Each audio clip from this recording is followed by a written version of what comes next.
좋은 날입니다. 성령님께서 오늘 우리 모두에게 필요한 말씀, 또 생명의 음성 들려주시는 시간 될 줄로 믿습니다. 오늘 여러분들과 함께 나눌 말씀은 누가복음 9장 1절부터 6절까지의 말씀으로 하나님의 대사, 제자의 정체성, 이런 주제를 가지고 은혜를 나누기로 원합니다. 한 나라에서 다른 나라로 대사를 보낸다고 할 때 그 나라는 그 대사의 모든 것을 책임을 집니다. 그 대사가 활동할 수 있도록 모든 경비를 대고, 또 그것보다 더 중요한 것은 그 대사가 말하는 것이나 또 결정하는 것에 권위를 부여해 줍니다.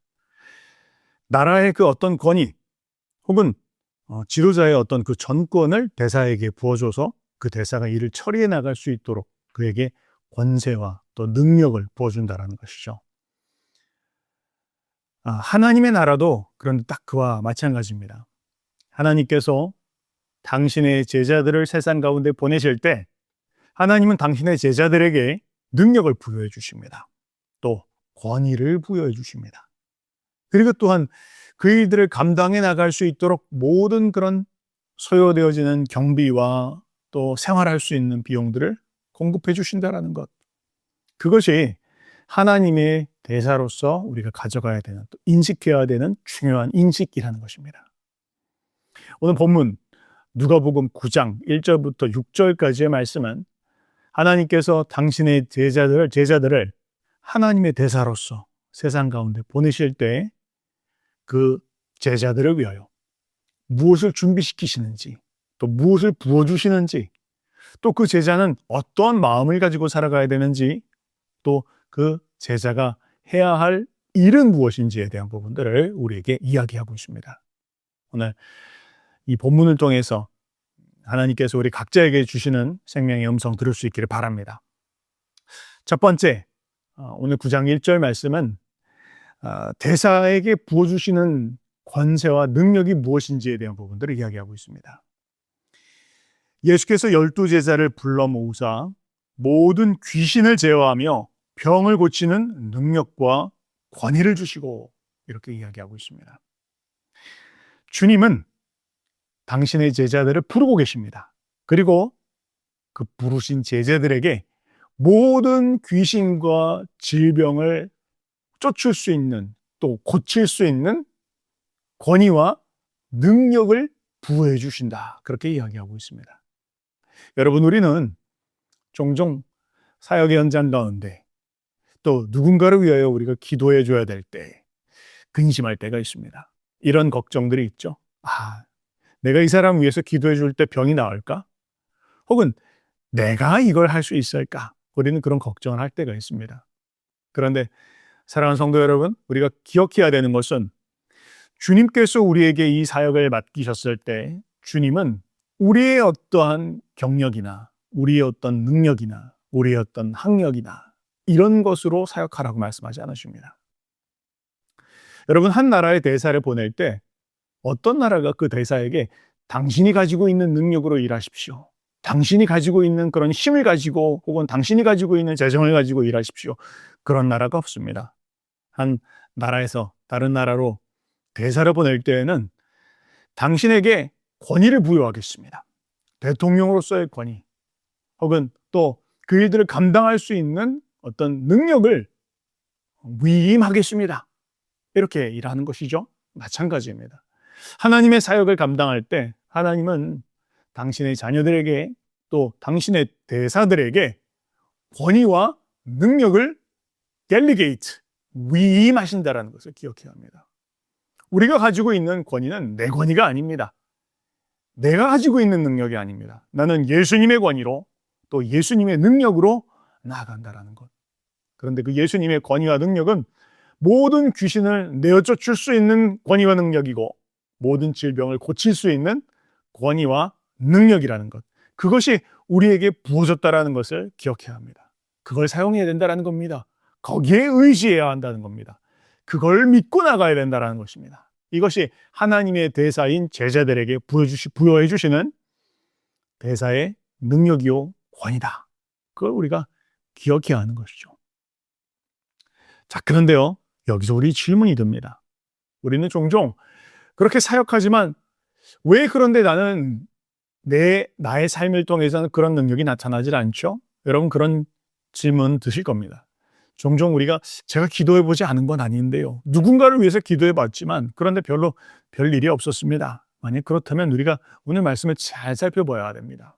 오늘 본문은 뭐라고 이야기하고 있냐면 예수께서 12 제자를 불러 모으사. 자, 예수님이 제자들을 불러 모으셨다라고 말씀하십니다. 뭘 말하는 것입니까?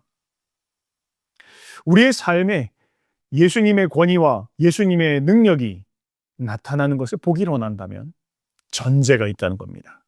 그 전제는 무엇입니까? 예수님의 부르심에 응답해야 된다는 것입니다. 그분께서 우리를 부르실 때 그 부르심에 응답해야 되고 그분 앞에 서는 시간이 먼저 전제되어야 한다는 것이죠. 여러분은 그분의 부르심에 응답하고 있습니까? 또 여러분은 그분의 부르심 가운데 또 그분의 임재 앞에 서 있으십니까? 그 시간이 필요하다는 거예요. 주님 앞에 나아가 주님 앞에 엎드리고 주님의 부르심을 명확하게 듣고 주님께서 지금 나를 부르시는구나, 말씀하시는구나, 나를 어디론가 보내시는구나, 나에게 이것을 맡기시는구나 라는 그분의 부르심에 응답하는 사람들에게 주님은 주님의 권세와 그분의 능력을 위임하신다라는 것을 성경은 말씀하고 있다는 것입니다. 그 다음에 볼 때 우리는 제자들이 또 대사로서 세상 가운데 나갈 때 그 대사가 해야 되는 일이 무엇인지, 그 일의 본질은 무엇인지에 대한 부분들을 말씀하고 있다는 것을 알 수 있습니다. 2절은 이렇게 이야기합니다. 하나님의 나라를 전파하며 앓는 자를 고치게 하려고 내보내시며 이렇게 이야기하고 있습니다. 이건 굉장히 중요한 것입니다. 여러분, 유대적인 사고로 한번 돌아가 봅시다. 유대적인 사고에서는요, 귀신 들렸다 혹은 질병 가운데 있다라는 것은 어둠의 통치, 사단의 통치 안에 있다라는 것을 의미하였습니다. 그런데 그 어둠의 통치와 사단의 통치 가운데 있는 자들에게 하나님의 통치가, 하나님의 다스림이 나타날 때 어떤 일이 벌어질까요? 치유가 벌어지는 것이죠. 회복이 일어나는 것입니다. 자, 이렇게 이야기할 수 있습니다. 오늘 1절과 2절은 주님께서 이렇게 말씀하십니다. 우리가 나아가서 주님의 권세를 가지고 또 그분의 능력을 가지고 귀신을 내어 쫓으며 질병들을 고칠 때 그것은 하나님의 나라가 그들의 삶 가운데 임하였다라는 것을 증거해 주는 것이라는 것입니다. 뭘 말하는 것입니까? 우리가 하나님의 대사로서 세상에 나아가서 사람들을 만나고 또 선교를 하고 그 일들을 하는 그 모든 목적이 무엇인지, 그 일의 본질은 무엇인지 라는 것입니다. 무엇입니까? 그 일의 본질과 목적은 무엇입니까? 하나님의 나라를 전파하는 것입니다. 하나님의 나라가 당신의 삶 가운데 임하였습니다. 하나님의 나라는 무엇입니까? 하나님의 통치입니다. 하나님의 다스리심입니다. 하나님의 통치와 다스리심이 예수 그리스도를 통해서 당신의 삶 가운데 나타날 것입니다. 임할 것입니다. 그리고 그들을 위해서 기도해 주는 것입니다. 그때 그들이 질병에서 고침을 받고 세상이 줄 수 없는 평안을 느끼고 또 그들의 심령 가운데 안식을 경험하며 하나님의 통치와 다스림이 임할 때 그들이 치유받고 해방받는 것을 경험할 때 하나님의 나라가 그들의 삶 가운데 임하는 것을 경험할 수 있다는 것이죠. 사람들은 세상의 통치 가운데 살아가고 있습니다. 얼마나 이 세대를 보면 어둠의 통치 가운데, 마귀의 통치 가운데, 세상의 통치 가운데 살아가고 있는 것을 우리는 너무나 많이 볼 수 있습니다. 그런데 주님은 말씀하십니다. 그런 세상 가운데로 나가서 내가 너희에게 준 권세를 가지고, 내가 너희에게 준 그 능력을 가지고 하나님의 나라를 전파하라. 그러나 전파하는 것으로 끝이 아니라 그 능력과 권세를 사용해서 그들에게 하나님의 나라가 그들의 삶 가운데 도래하고 임하였다는 것을 증명하라, 나타내라, 체험케 하라 라는 것을 선포하고 있는 것입니다. 그것이 하나님의 대사들에게 주님께서 맡기시고 부르신 일입니다. 여러분, 우리는 그 하나님의 대사입니다. 그냥 성도가 아닙니다. 주일날 교회 한번 가는, 그리고 그냥 적당히 우리가 헌금하고 뭐 이런 생활하는 것이 우리의 정체성이 아니라는 것입니다. 우리의 정체성은 하나님의 대사요 제자로서 그 하나님의 나라가 임하였다라는 것을 선포하며 체험할 수 있도록 하는 것, 그것이 하나님의 대사가 해야 되는 일이라는 것입니다. 그것이 우리의 업이요, 그것이 우리의 본질이다. 이걸 우리는 기억해야 할 것입니다. 그 다음 세 번째, 더 나아가 그 대사가 가지고 있어야 할 태도에 대한 부분들을 3절은 말하고 있습니다. 3절 한번 읽어보겠습니다. 이르시되 여행을 위하여 아무것도 가지지 말라. 지팡이나 양식이나 돈이나 두 벌 옷을 가지지 말라. 이렇게 이야기하고 있습니다. 때로는 이 말씀 갈등될 때가 있습니다. 그렇죠? 오늘 본문은 아무것도 가지지 말아라. 그럼 이거 그냥 가난하게 살아라, 혹은 금욕적으로 살아라, 그런 말씀일까요? 그런 말씀은 아닙니다. 오늘 본문이 이야기하고 있는 전체의 흐름과 맥락 속에서 말씀하고 있는 것은 이것입니다. 하나님의 공급을 신뢰하면서 살아가라. 네 힘으로 어디 가서 뭘 얻기 위해서, 혹은 돈을 벌기 위해서 살아가는 그것이 아니라 하나님의 공급하심을 신뢰하면서 살아가라는 것이죠. 그렇습니다. 어떤 사람은 우리를 선교사로 부르시고, 또 하나님은 우리를, 어떤 사람은 비즈니스맨으로 부르십니다.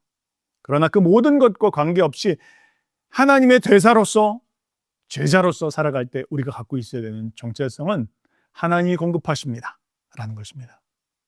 여러분, 서두에서 말씀드렸던 것처럼 어떤 대사를 다른 나라로 보낼 때 그 대사에게 당신이 가서 알아서 잘 사십시오.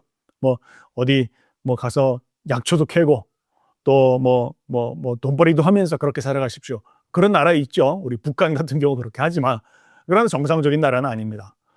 하나님의 나라는요, 하나님께서 당신의 대사들을 보내실 때 그 모든 것을 책임지신다, 공급하신다. 너의 생활하는 것, 너희 먹고 사는 것, 또 너의 사역을 위해서 필요한 모든 소요되는 경비들 내가 너에게 책임진다라는 것을 주님은 말씀하고 있습니다. 여러분, 여기서 우리가 현실적으로 기억해야 되는 한 가지가 있습니다. 그것은 무엇입니까? 사역자가, 또 하나님의 대사가 의식주 문제에 매이기 시작하면 결국에는 그의 심령이 욕망과 염려 때문에 발목이 잡힌다는 거 우리 명심해야 합니다. 하나님이 공급하십니다. 하나님이 책임지십니다. 하나님이 돌보십니다. 이런 확고한 믿음을 잃어버리고 나 어떻게 먹고 살지? 누가 나 챙겨주나? 혹은 나 은퇴하면 어떻게 되지? 또 지금까지는 어떻게 왔지만 앞으로는 어떻게 갈까? 이런 염려와 근심 가운데 마음에 휩싸여 버리면, 그래서 의식주 문제 가운데 하나님의 공급하심보다 그것이 먼저 나가기 시작하면, 혹은 그 염려와 근심 가운데 사로잡히기 시작하면 결국에 그 욕망과 염려가 사역자들의 발을 붙잡아 놓는다는 것을 기억해야 된다는 것이죠. 한 걸음도 나가지 못합니다. 그래서 우리는 기억해야 됩니다. 오늘 본문처럼 아무것도 가지지 말아라. 하나님의 공급하심을 신뢰해라 라고 성경은 이야기하고 있는 것입니다. 혹시 여러분 마음 가운데 그런 하나님께서 공급하신다, 책임지신다, 돌보신다라는 그 믿음 가운데 떨어진 분이 있다면 주님 앞에 돌아가시기 바랍니다. 주님이 책임지십니다. 주님이 신실하십니다. 이제까지 인도하시고 책임지시고 공급하셨던 것을 앞으로 주님 또한 그렇게 이끄실 것입니다. 그 믿음에서 흔들리지 않는 저 여러분들 되시기를 축복합니다.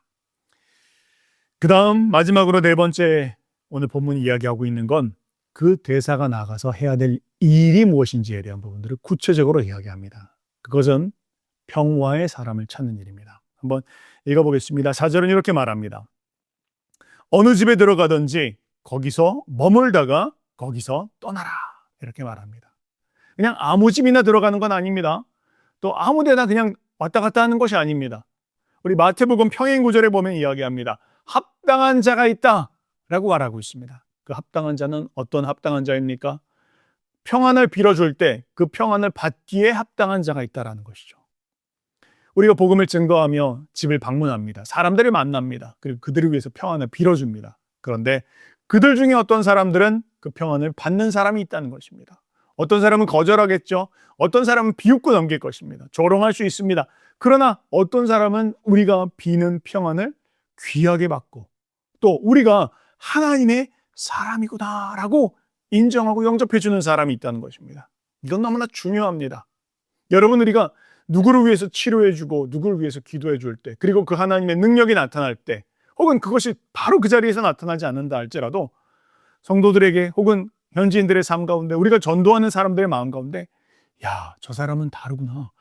야, 저 사람에게 뭔가 있다. 혹은 야, 하나님이 나에게 이 사람을 보내주셨네. 아이고, 하나님이 지금 이 사람을 통해서 나에게 말씀하시네. 이런 것이 굉장히 중요하다라는 것입니다. 그런 인식을 우리가 기도하면서 사역하며 나아갈 때 그런 인식이 그들의 삶 가운데 찾아오고 임하는 것이 참으로 중요하고, 뿐만 아니라 그러한 하나님께서 지금 나에게 이렇게 나를 보내셨구나라고 하고 그 평안을 받는 사람, 그 사람에게 집중해 주어라. 그 사람의 가정 가운데 머물러 있어라. 거기에 더 마음을 쏟아라라는 것입니다.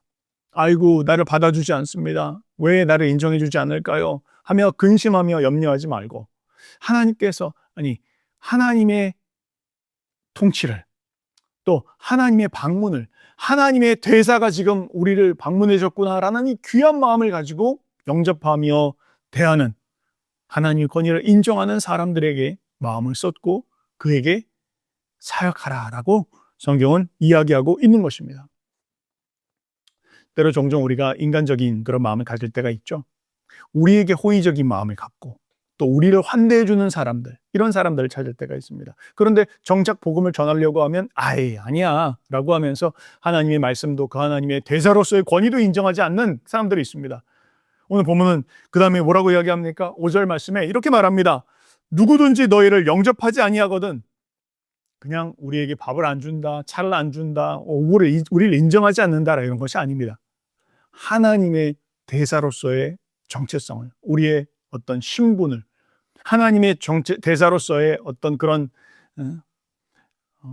대우를, 또 그런 어떤 마음이 열고 나오는 어떤 그런 태도들이 없다면, 그런 마음이 없다면, 그러면 그 성에서 떠날 때 너희 발에서 먼지를 떨어버려 그들에게 증거를 삼으라 하시니, 이렇게 이야기하고 있습니다. 여러분, 종종 우리가 사역하다 보면 그럴 때가 있죠. 인간적으로 아쉬워할 때가 있고, 또 인간적으로 참 이렇게 연민할 때가 있고, 또 인간적으로 어떤 그런 걱정할 때가 있습니다. 그러나 그 모든 것들을 넘어서서 우리가 흔들리지 않아야 할 정체성이 있습니다. 그것은 무엇입니까? 나는 하나님의 대사다. 하나님의 전령이다. 하나님의 메시지를 전하는 것이다. 내가 저들의 마음을 바꿀 수는 없지만 나는 하나님의 메시지를 전할 것이다. 그리고 그 메시지를 듣는 자들에게는 축복이 임할 것이고 그 메시지를 거부하는 자들에게는 심판이 임할 것이다. 라고 하는 이 하나님의 대사로서의 정체성 혹은 자존감, 이걸 우리는 잃지 말아야 된다는 것입니다. 수많은 사람이 인정하지 않을 수 있고 수많은 사람이 거부할 수 있습니다. 심지어 오늘 말씀 이 뒤에 보면 세례 요한이 목 잘리는 이야기를 기록하고 있습니다. 그럴 수 있습니다.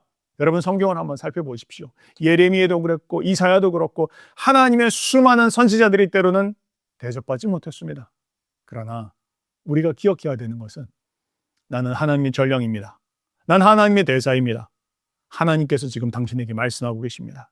하나님의 나라가 당신의 삶 가운데 임하였습니다라는 것을, 그 정체성을 가지고 선포하고 나아가는 것, 그것이 참으로 중요하다라는 것이죠. 그렇지 않을 때 우리는 인간적으로 내가 할 수 있을까 없을까? 왜 내 말을 안 들을까? 왜 이렇게 사람들이 돌아오지 않을까라고 하는 인간적인 걱정과 염려 가운데 휩쓸려 믿음을 잃어버리고 사명을 다하지 못하는 일이 있을 수 있다는 것입니다. 오늘 말씀을 맺습니다. 오늘 본문을 통해서 주님께서 말씀하시는 것은 무엇입니까? 오늘 주님 말씀하시는 건 하나님의 대사로서 제자들이 갖고 있어야 되는 정체성이 무엇인지에 대한 부분들을 말씀하십니다. 우리는 하나님의 대사입니다. 하나님께서 우리에게 권위와 능력을 위임하셨습니다. 또한 우리는 하나님의 대사입니다. 우리가 해야 될 모든 일들 가운데 주님은 당신의 필요한 것을 공급하실 것입니다. 책임지실 것입니다. 이 믿음에서 흔들리지 말아야 합니다. 또한 우리는 하나님의 대사입니다. 우리가 해야 할 일은 하나님의 나라가 당신의 삶 가운데 임하였습니다 라고 담대하게 선포하는 것입니다. 그리고 그들을 위해서 기도해 주는 것입니다. 하나님의 나라가 그들 삶 가운데 실제로 나타나기를, 그들이 체험할 수 있기를 우리가 기도하고 선포하며 나가는 것입니다. 받아들이는 사람이 있을 것입니다. 수용하는 자들이 있을 것입니다. 그들과 시간을 보내십시오. 그들 더 가르쳐 예수 그리스도의 제자로 나갈 수 있도록 섬기고 도우십시오.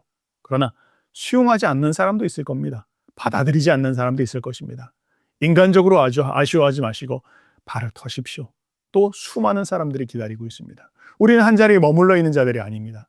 또 누군가를 찾아가며 또 증거하며 하나님의 나라가 더 확장되어질 수 있도록 우리 발걸음을 옮겨야 할 것입니다. 이것이 하나님의 대사 예수 그리스도의 제자들의 정체성입니다. 그렇게 승리하는 저와 여러분들 되시기를 주님의 이름으로 축복합니다.